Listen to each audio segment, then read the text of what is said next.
In this lecture, we'll talk about the independent samples test for two proportions. Here we'll compare two populations to see if their proportions are different in some way. If we want to compare two populations, we're often interested in which has the higher or lower mean, or average. But sometimes we're measuring something that can only be summarized by a proportion. This hypothesis test will show us how those comparisons are made statistically. For example, do females pass statistics classes with a greater proportion than do males?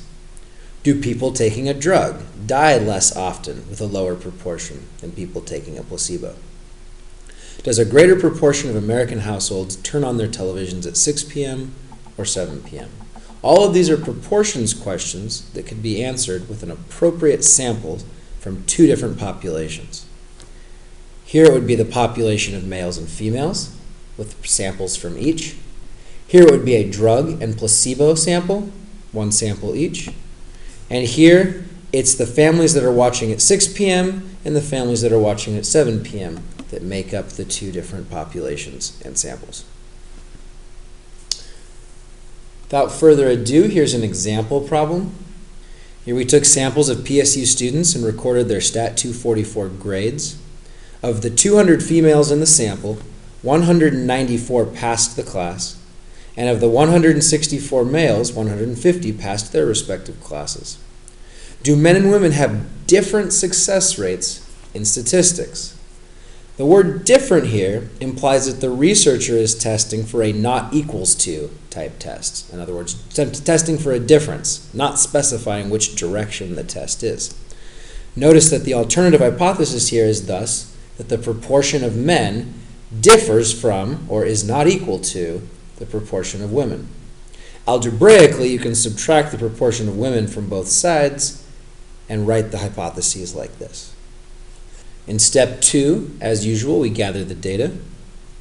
We saw a sample proportion of women, 194 over 200, that passed. That's 97% with a sample size of 200. Proportion of men was 150 over 160, 93.75% from a sample of 160. We have to calculate a third value here that we didn't need to calculate for a one-sample proportions test. We gather the pooled proportion. In other words, if we put both of these samples together, the men and the women, what would be that proportion? So we add up all of the students that passed, so it would be all of the males that passed, plus all of the females that passed, divided by all of the females plus all of the males. Mathematically, that works out to be the same thing as the second equation here. And if you add it up, you'll see that 344 people passed when you combine men and women, and 360 people took the class, 200 plus 160. That pooled proportion is 0.9556. The test statistic is calculated by looking at the difference of the two sample proportions and dividing by the square root of this stuff. Here's where your pooled proportion comes in handy. You do your pooled proportion times 1 minus your pooled proportion times the sum of 1 over the first sample size plus 1 over the second sample size. Fill in all the correct numbers and make sure that on your calculator you also get about 1.49. Our critical value here is from a z-distribution, 5% level of significance divided into two tails. It's a two-tailed test. So you would go to your t-tables, go down to the bottom row, which is usually labeled infinity. Make sure you go to the 5% divided by 2 column. That would be either a two-tailed 5% column or a one-tailed 2.5% column, whatever your book has available. You should see a critical value of 1.96. In our decision, we see that the test statistic is not as far from 0 as the critical value, and we cannot reject the null hypothesis. There is not sufficient evidence to claim that the proportion of passing differs between males and females. Here's another example problem.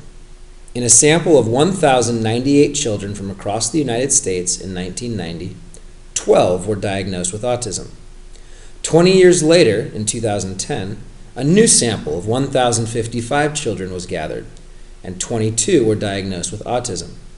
Is there sufficient evidence at the 5% level of significance to suggest an increase in the proportion of children being diagnosed with autism?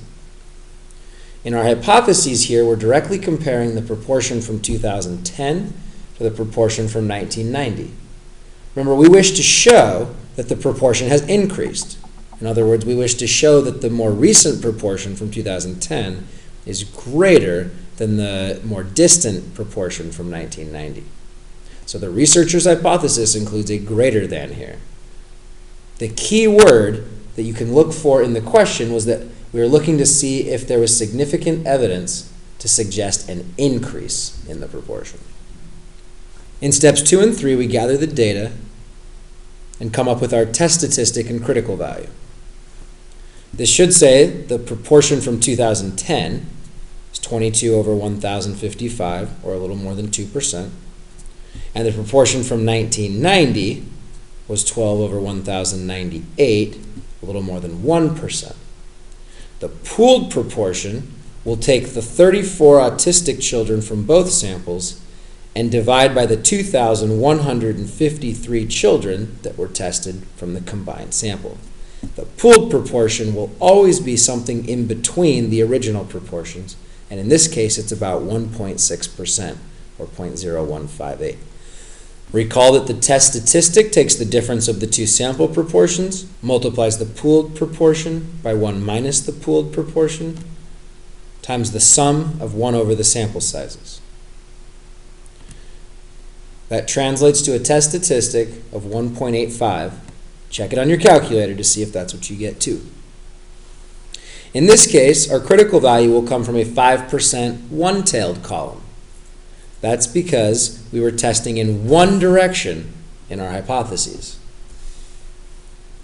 That critical value should be 1.645.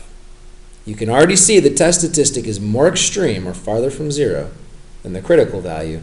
We'll be rejecting the null hypothesis in the next step. In step 4, we reject the null hypothesis, again because this test statistic is farther from zero than the critical value. Our interpretation is that there is sufficient evidence at the 5% level of significance to claim that the proportion of kids diagnosed with autism has increased. A psychologist would have a follow-up question: what does that mean? The proportion of diagnoses has increased. There's no doubt about that. That doesn't necessarily mean that the proportion of autism cases has increased. It could be that more kids are autistic these days, or it could be that people are diagnosing autism more readily, or it could be a combination of the two.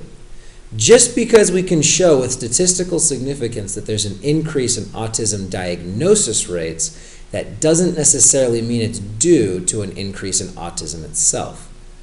Autism may have been redefined during that time, or psychologists may be more willing to diagnose it. Here I'll show you how to do that last hypothesis test on the calculator. We go into Stat, we go over to Tests, and you'll see a 2-prop z-test option. That's a 2 proportions test using the z-distribution, which is exactly what we're doing here. Our first sample had 22 cases of autism divided by 1,055 individuals, kids in this case. The second sample had 12 cases of autism in 1,098 sample size. We wish to test if the first group represents a population that has a higher proportion than the second group. So higher or greater than is the hypothesis we choose. Remember, it's important the order in which you enter the information. Here I entered 2010's information first because that's how I wrote it in my hypotheses. Therefore, I can pick the greater than hypothesis and know that I'm doing it correctly. I calculate, and you should recognize to the nearest hundredth the 1.85 test statistic. And here we see a p-value that's less than 5%, which agrees with our initial decision to reject the null hypothesis. This is how you do a 2-sample proportions test on the calculator.